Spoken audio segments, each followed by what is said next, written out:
Look at this view, dear friends. Look at this view. And you see, that is Mount Ararat. The pride and pain of all Armenians. Am I wrong to say it? As far as I hear from Armenians talking here with people, Ararat is the mountain which is extremely symbolic, important and very dear to heart of every Armenian. And before, when Armenia was big, it was inside of Armenia, that mountain. And it is also historically a very important place, because even if you read the Bible, it says that Noah's Ark, after the big flood which covered the whole earth, after the Noah's Ark touched the ground when the flood was dissipating, it happened there, on top of Mount Ararat. And Armenia being the first Christian country, it's very important. And their Christian country since, if I'm correct, 301, year 301. So it is on the between the 3rd and 4th centuries, on the turn of the centuries, so very long ago. And yes, Ararat has always been symbol of Armenia. Many things related to Armenia has Ararat as a symbol depicted on them. And today, Ararat, you know guys, it's Turkey. Between there and here is border, and that side is Turkey. And Armenians tell me often how much they have suffered through the centuries. That Bolsheviks, that Lenin gave the whole Western Armenia to Ataturk, to Turkey basically, and now it's Turkey. And it didn't end with just losing the territory, it was also a terrible, terrible genocide which happened there, where Armenians were slaughtered just to vacate the land so that it can be inhabited by the new owners of it. And as far as I hear, that genocide was even crazier and deadlier than the genocide which Hitler did to Jews. So it was something really painful and terrible. And then, as if that wasn't enough, then Bolsheviks gave another part of Armenia, well, two parts even, Yerevan, which is the southwestern part of what's today Armenia, not anymore, but southwestern side is bordering of Armenia is bordering territory, and also Karabakh or Artsakh. The communists gave to Azerbaijan, and at that time maybe it was a little bit easier to digest because it was all Soviet Union and it wasn't that big difference if it's part of Armenian Socialist Republic, Azerbaijan Socialist Republic, it's still Soviet Union. When Soviet Union collapsed, then the problem started, because Azerbaijan, the new owner of these lands, they said it's our land, we don't know anything about you. And then Armenians said, no, we have lived here for centuries, it's our land. It was a mistake when the Soviets divided the borders in a stupid way. And then the war broke out. And a year ago, the war broke out again. it was controlled by Armenians. Technically, the Artsakh is the separate breakaway republic, which is not recognized by anybody besides the other three ones. The Pridnestrovye, where I was a couple weeks ago, and Abkhazia and South Ossetia, which both broke away from Georgia. So nobody else is recognizing Artsakh or Nagorno-Karabakh, but it is very intertwined with Armenia, and it was Armenian speaking and Armenian money used there. And now, a year ago, another war broke out, and yeah, I don't know, and who knows what happened, but what people are telling here, that probably bigger guys were dividing some things.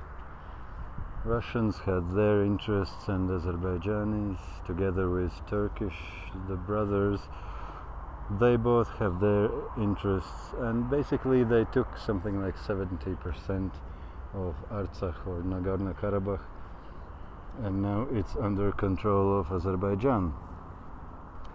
And this is the painful stories which live and still circulate into blood of Armenians. Well, again, I haven't checked any of these facts. Please check it if you want to be sure it's historically accurate. And even then, of course, wherever is conflict, you will never get information which is historically accurate, because each side see it differently and contrary to each other.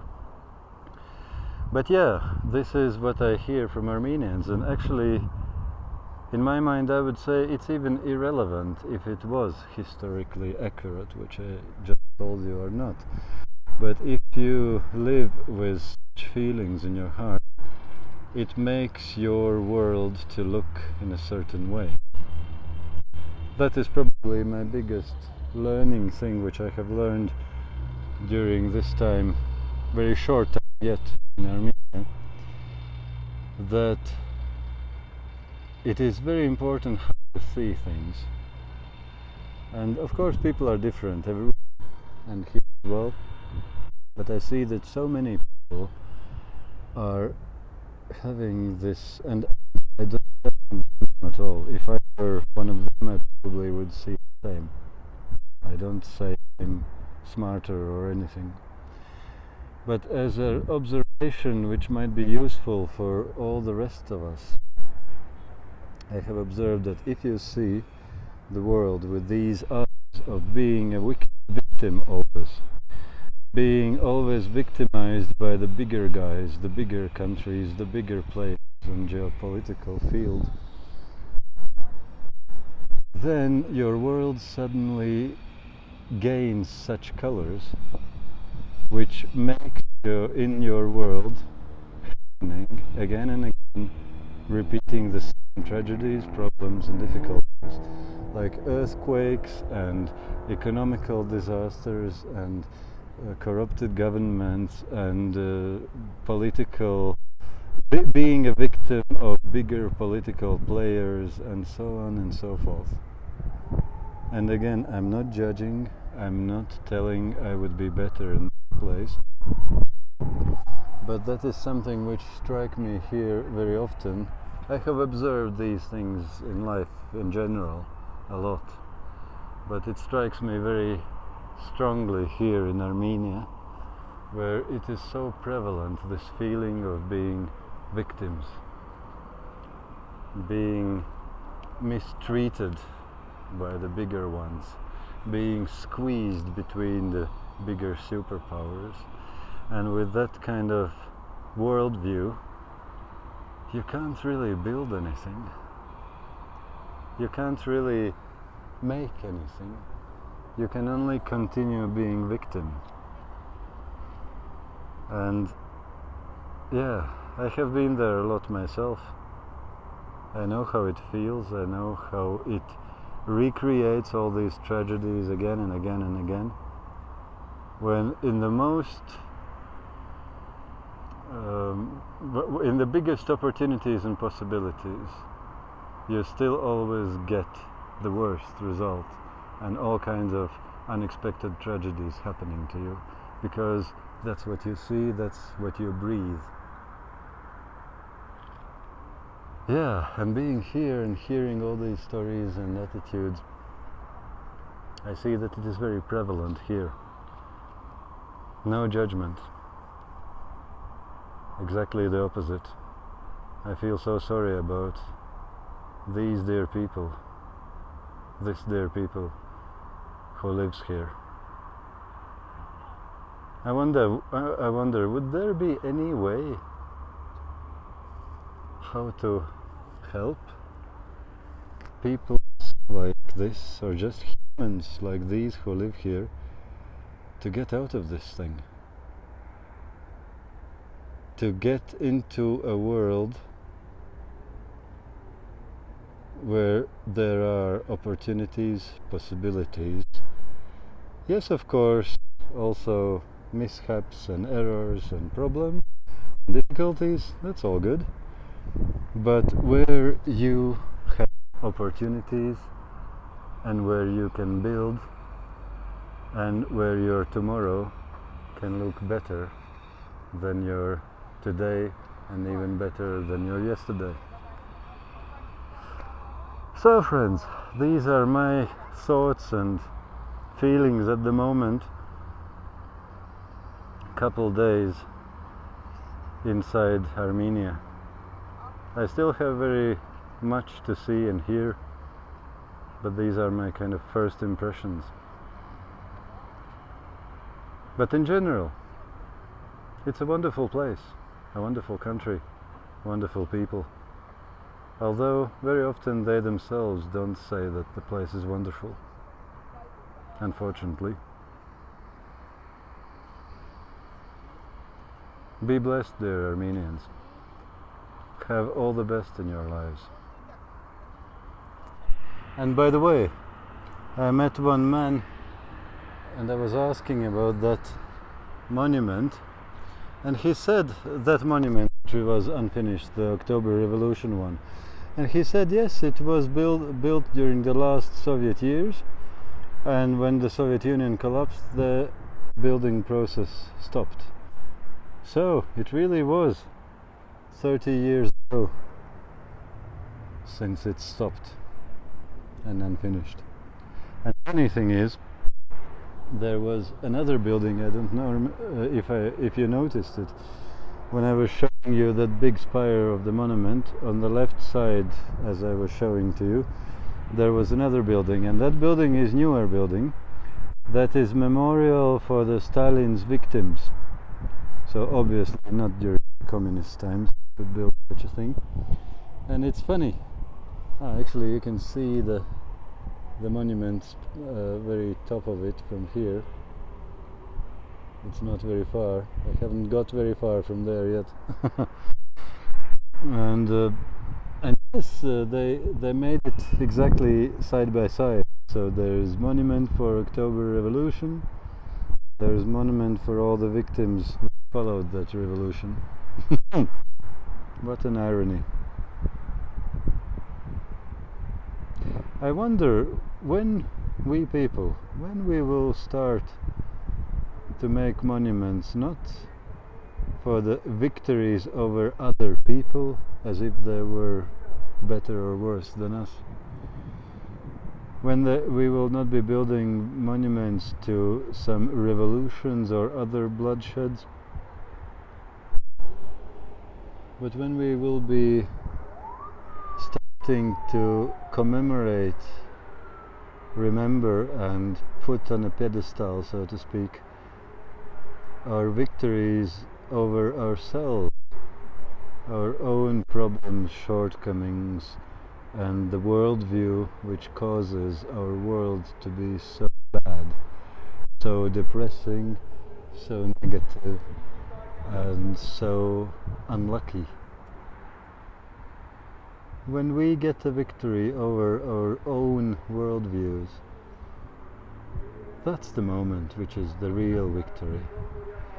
When we are not killing somebody else, some other human being or even people, when we're not oppressing somebody with our ideology, but when we are suddenly becoming freer, becoming happier, and becoming a reason for the whole world to be a slight tiny bit better place because of us living in this world and bringing into this world something positive instead of negative and destructive. I don't know, guys. Is this Mount Ararat? Which makes me to think about all these things. When I'm walking in the market or looking at the barking dogs in a train station, I don't have such things and philosophies in my mind. Here I have. Well, what can I say, friends? Come to Yerevan. Look at Mount Ararat. Maybe you'll have some big revelations in your life too.